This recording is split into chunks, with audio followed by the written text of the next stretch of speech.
جو عالم نہیں ہیں، جو نفاق پیدا کرتے ہیں جذباتی تقاریر کے اندر، وہ ایسی بات کر جاتے ہیں جس کے آگے پھر آپس میں اس بات کا امکان ہوتا ہے کہ نفرتیں بڑھا دی جائیں اور بڑھ جائیں۔ مگر پاکستان تو بہت کچھ سیکھ چکا ہے، اور اسی سیکھنے کی وجہ سے میں پاکستان کی تاریخ سے آپ کو یہ بات بتانا چاہتا ہوں کہ اس کے باوجود کہ بموں کے دھماکے مساجدوں میں اور امام بارگاہوں میں ہوئے، اس کے باوجود کہ قتل بھی کیے گئے، مگر عام پاکستانی کبھی اس جھگڑے میں پڑا نہیں ہے۔ کسی نے پاکستان کے اندر کبھی کسی پیمانے پر ایسا نہیں ہوا کہ سویلینز نے ریئیکٹ کیا ہو۔ یہ ضرور ہے کہ بین الاقوامی سازشوں کے تحت مساجدوں میں بم اور امام بارگاہوں میں بم کے دھماکے ہوئے اور لوگ شہید ہوئے، مگر عام طور پر عام آدمی نے یہ حرکت کبھی نہیں کی، کبھی وہ لڑا نہیں ایک دوسرے کے ساتھ۔ تو یہ تو ہماری بہت بڑی جیت ہے۔ تو علمی اور فروعی اختلافات تو اپنی جگہ صحیح ہیں، مگر جہالت پر مبنی اختلافات جو ہیں، علمی اور فروعی اختلافات تو رہیں گے، وہ فرق بیان کرتے ہیں جس کے اندر منطقی اعتبار سے علماء مشائخ اس بات کا ذکر کریں۔ مگر جہالت پر مبنی اختلافات وہ اختلافات ہیں جو اس میں شدت پیدا کرتے ہیں۔ قائد اعظم بہت سارے لوگ آتے تھے، مگر ایک فرد کے لیے کبھی اس کو اپوائنٹمنٹ کی ضرورت نہیں تھی۔ یہ ضمناً بتا رہا ہوں، وہ تھے مولانا حسرت موہانی۔ وہ اپنی پیٹھ پر لادے رہتے تھے سارا سامان دنوں کا، اور وہ پہنچ جاتے تھے تو قائد اعظم فوراً ان کو اندر بلا لیتے تھے، اور اس نے سیکرٹری نے کہا کہ میں نے کبھی نہیں دیکھا کہ وہ ہوں اور قائد اعظم کرسی پر بیٹھے، وہ کھڑے ہو کر ان کی بات سنتے تھے۔ دوسرا واقعہ جو آج کی گفتگو سے تعلق رکھتا ہے وہ یہ تھا کہ انہوں نے کہا کہ جی ایک بہت بڑی شخصیت آئی، میں یہ نہیں کہوں گا کہ اس فرقے سے تعلق تھا، بہت بڑی شخصیت آئی جن کا مقدمہ قائد اعظم لڑا کرتے تھے اور پریوی کونسل تک بھی گئے۔ تو انہوں نے کہا کہ جو مسلم اسٹوڈنٹس فیڈریشن ہے، اس میں شیعہ اور سنی الگ الگ بھی آپ گروپس بنا دیں۔ تو قائد اعظم کو واقعی طیش آیا۔ تو قائد اعظم نے یہ کہا کہ میں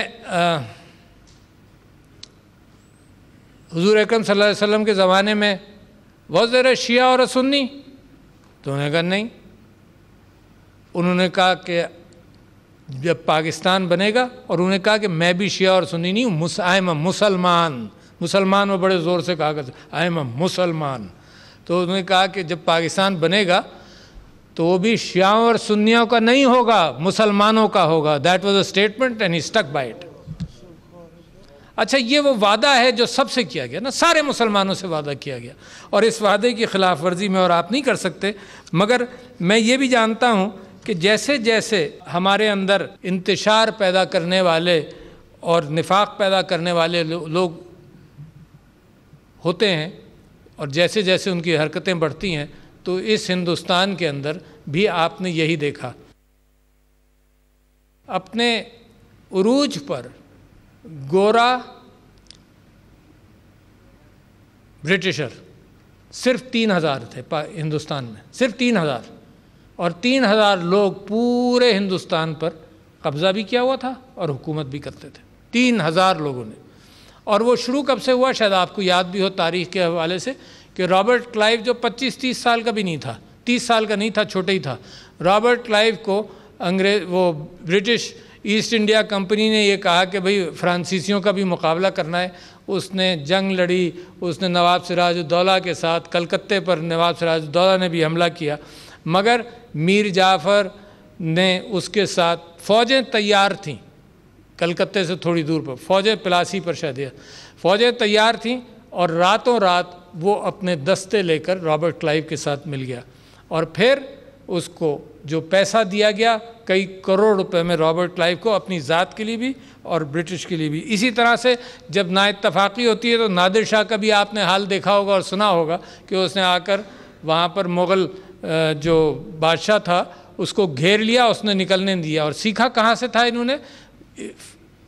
ساؤتھ امریکہ میں، پیرو میں، اور ہر جگہ وہ کرتے یہ تھے کہ جو یہ لوگ قبضہ کرنے گئے، یہ وہاں کے بادشاہ کو پکڑ کر رکھ لیتے تھے، کہتا تھا جتنا سونا ہے نکال دو۔ تو نادر شاہ بھی اس نے اتنے حملے کیے اور ہمیشہ یہ کیا کہ اس نے گھیر لیا اور جتنا سونا ہے نکلوا دیا. تو مسلمانوں کے ساتھ یہ نا اتفاقی کی بنیاد پر ہوتا رہا ہے, نا اتفاقی کی بنیاد پر ہو رہا ہے. اور اگر دنیا اسلام کسی طرف دیکھتی ہے جہاں سے قیادت مل سکتی ہے تو وہ ہے پاکستان, اور پاکستان کے اندر بھی سازشیں اس بات کی کوشش کرتی رہیں گی کہ ایسا نہ ہو.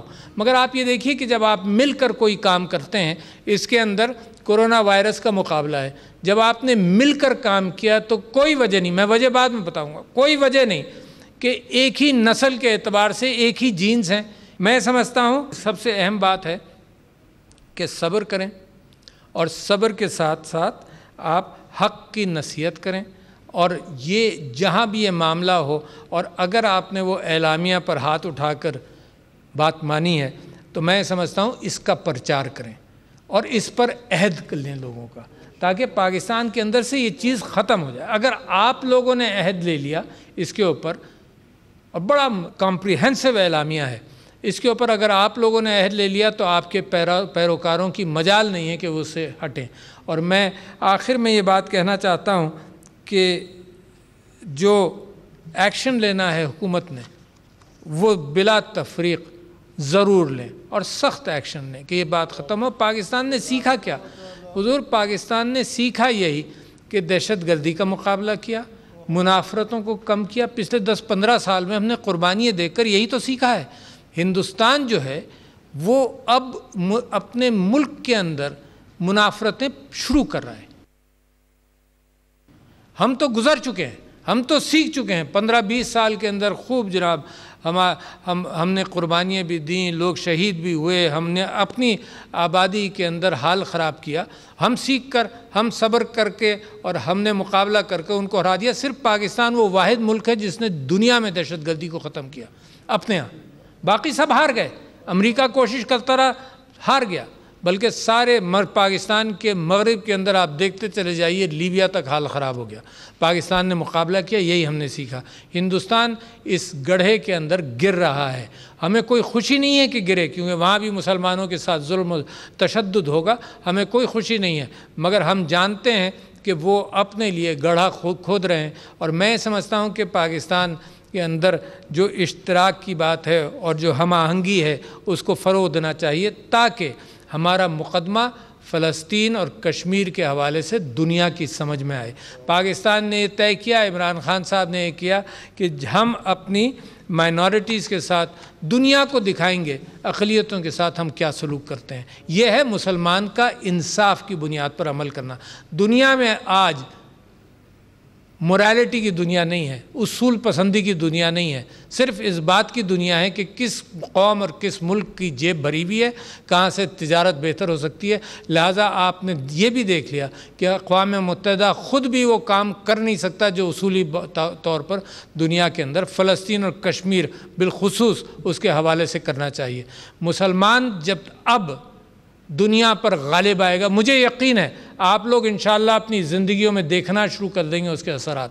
جب مسلمان دنیا پر غالب آئے گا تو وہ اقدار کی بنیاد پر اور اصولوں کی بنیاد پر اپنے ملکوں کے اندر بھی اور دنیا کے اندر بھی وہی اصول جو اقدار کی بنیاد پر ہیں ان کا رواج شروع کرے گا, تاکہ آپ کو دنیا کے اندر نظر بھی آئے گا کہ مسلمان پہلے کس وجہ سے دنیا کے اوپر انہوں نے فتوحات بھی کی اور دنیا کو مسلمان بھی کیا, اور دوبارہ بھی انشاءاللہ وہی وقت انشاءاللہ ضرور آئے گا. میں آپ سب لوگوں کا مشکور ہوں, آپ کا مشکور ہوں جنہوں نے اس چیز کا اہتمام کیا.